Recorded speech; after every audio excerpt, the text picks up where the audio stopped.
On July 19th, 2026, Argentina lost the World Cup final to Spain, 1-0. And something strange happened across the internet in the minutes after that final whistle.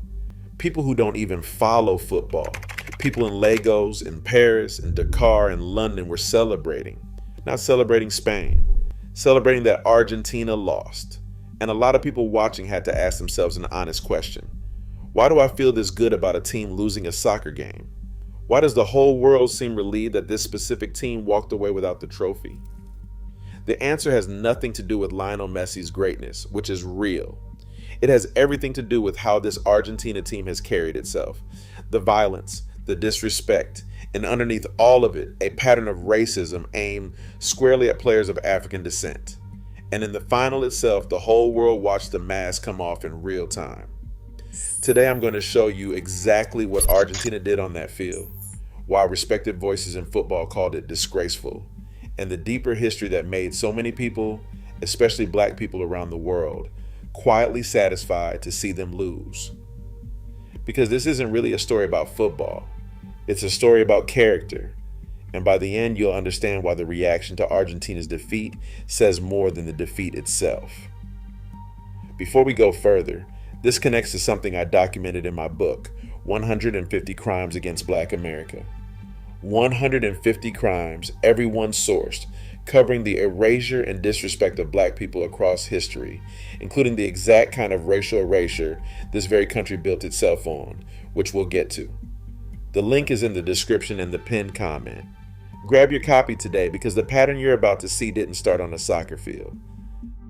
Let's start with what actually happened when the whistle blew, because you don't have to take anyone's opinion for it. It was filmed from every angle. Spain won in extra time. And in the moment of Spain's greatest triumph, several Argentina players chose violence.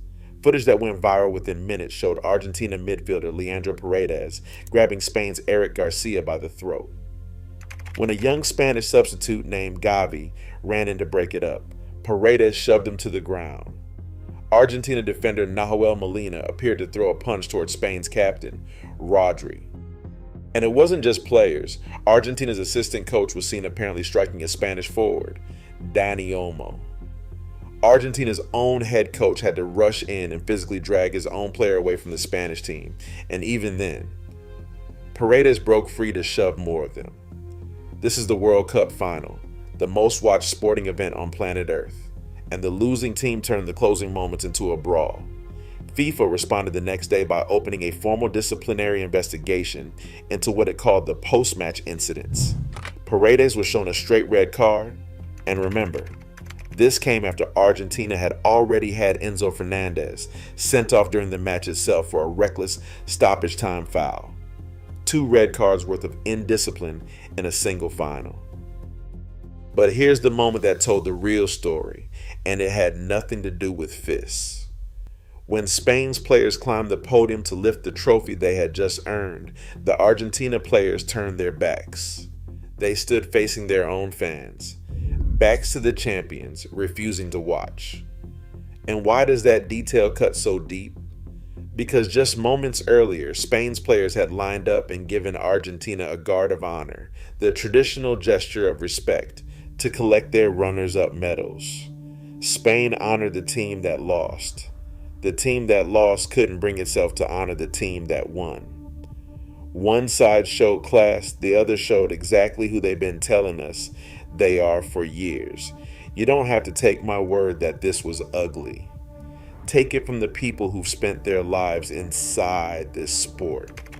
Former England goalkeeper Joe Hart said there was one man on that pitch who had class, Lionel Messi, who shook hands with every Spanish player and called the rest of it, quote, disgusting behavior.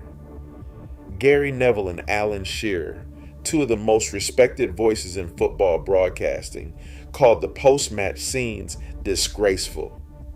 This wasn't the black community piling on.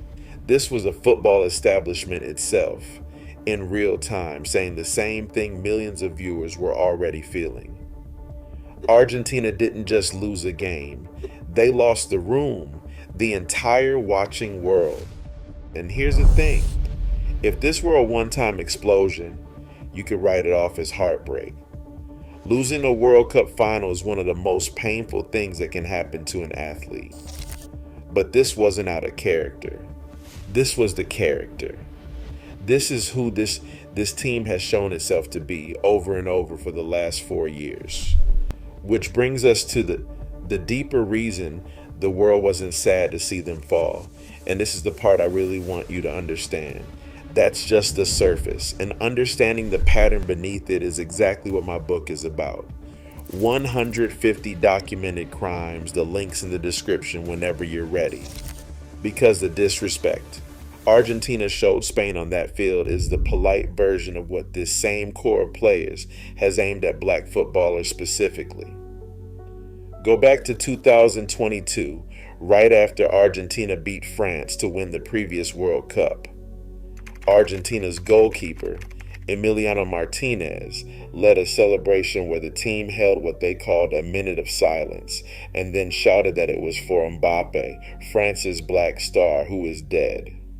Mockery of a specific black player turned into a team ritual. FIFA investigated. Martinez also made a lewd gesture on the podium while holding his Golden Glove award. That was 2022. Now go to 2024. Argentina wins the Copa America, beating Colombia. And on the team bus, Enzo Fernández, the same player sent off in this year's final, live streamed himself and his teammates singing a chant. And this is where you need to hear the actual words, because they are documented, reported by CNN, The Washington Post, ESPN, and every major outlet. The players sang about France's national team, a team full of players with African heritage, chanting that they play for France, but their parents are from Angola, that their mother is from Cameroon, their father is from Nigeria, but their passport says French. The chant mocked these men for being African, for daring to represent the country they were born in while having black skin and African parents. It included homophobic and transphobic insults aimed at Mbappe as well. This was not fans in a stadium. This was the reigning world champions on their own team bus, led by their own star midfielder, broadcasting it to the world with pride. The fallout was immediate and global. France's Football Federation filed a formal legal complaint. FIFA opened an investigation. Fernandez's own club teammates at Chelsea, the French players Wesley Fofana, Axel Disasi, Benoit Badiashile, and others publicly unfollowed him. Fofana called it, quote, uninhibited racism. Fernandez issued an apology saying he got caught up in the euphoria, but as France's former captain Hugo Lloris pointed out, euphoria is no excuse. Being a champion demands more responsibility, not less. And here's what makes it a pattern rather than a slip. That same chant had first been sung by Argentine fans back at the 2022 World Cup final. 2 years apart, same song, same target, the black players of France. So now step back and look at the whole picture, because this is where it becomes a black journal story and not just a sports story. Ask yourself where a national team even gets the instinct to mock other nations for having black players. And the answer runs straight into the history of the country itself. Because as I have covered on this channel before, Argentina is a nation that deliberately erased its own black population.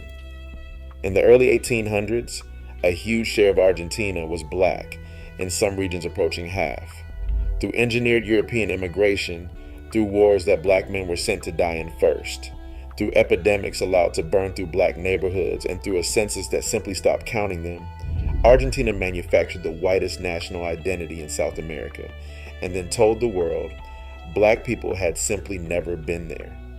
A former Argentine president once flatly declared that in Argentina, black people do not exist.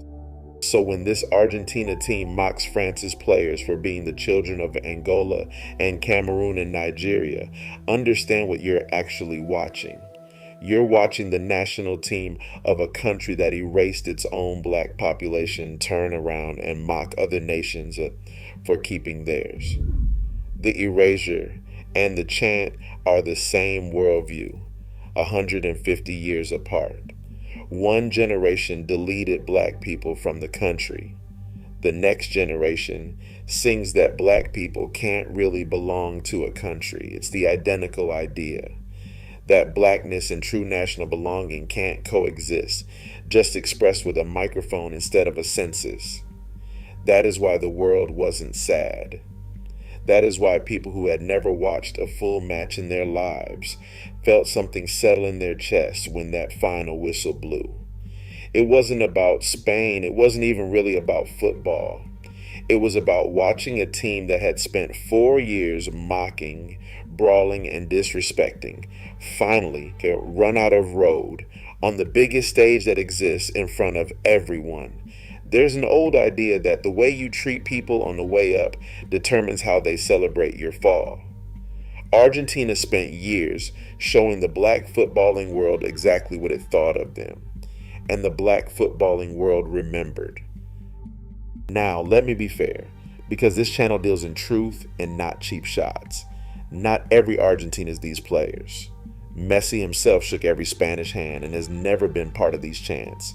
Millions of Argentines were horrified by the bus video and said so.